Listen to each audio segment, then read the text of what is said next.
The cyber security expert for the Obama administration was told to stand down in August of 2016 by one of the members of Team Obama. I believe that this was dereliction of duty at the very least, possibly treasonous, and that one member of Team Obama happens to be Susan Rice. So I think the Senate Intel Committee needs to haul her before them now.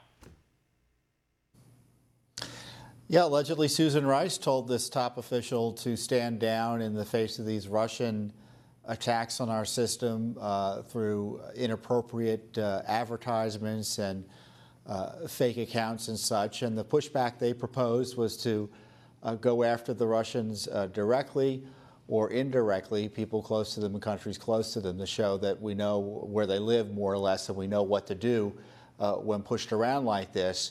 And Susan Rice's alleged response was, don't get ahead of us on this, don't do anything. Right.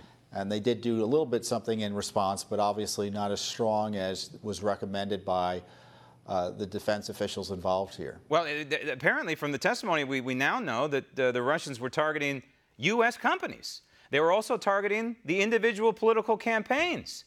Again, dereliction of duty. It's almost as if the Obama administration was condoning this activity. It's unbelievable. Now that brings us back to the IG report and this notion from Mr. Horowitz that there's some sort of firewall between someone who has political bias and the investigative results of the Hillary email probe.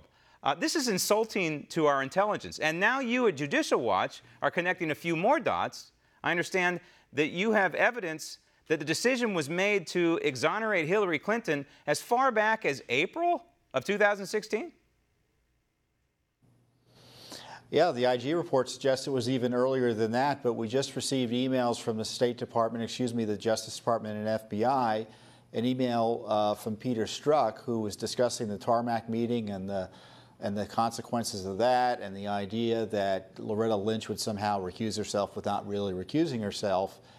And the comment Strzok made was, well, you know, we already decided not to do anything in April of 2016. We're back in April at the time. Wow. This email had been held from us by the FBI for nearly 2 years. They told us they had no documents.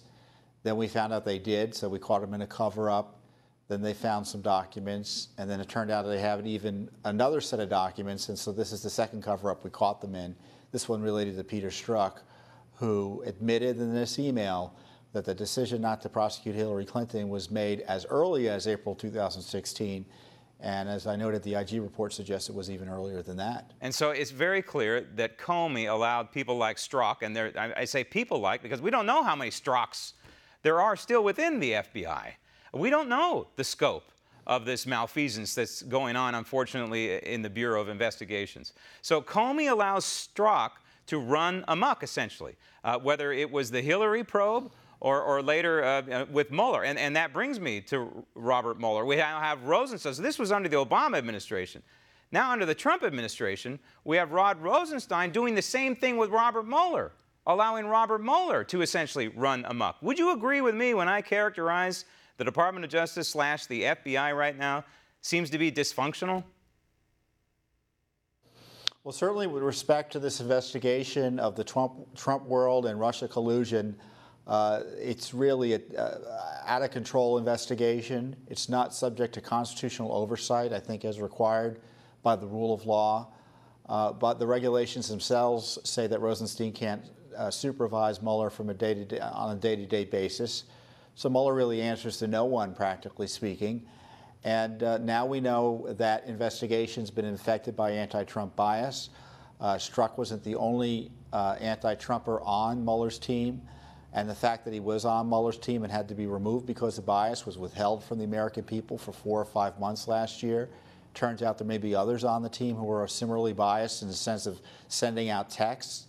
And then, of course, Mr. Mueller himself has hired nothing but registered Democrats to be on his prosecutorial team.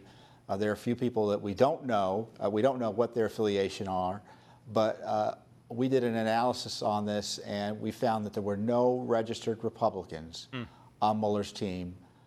Bunch of registered Democrats, I think 13. Yeah. I think one had given money of the ones we analyzed to some Republicans. Everyone else had given money to Democrats. Want to see more videos like this? Click on the link below and subscribe to One American News on YouTube. And call your cable provider and kindly demand that One American News is added to your lineup. Call and subscribe today.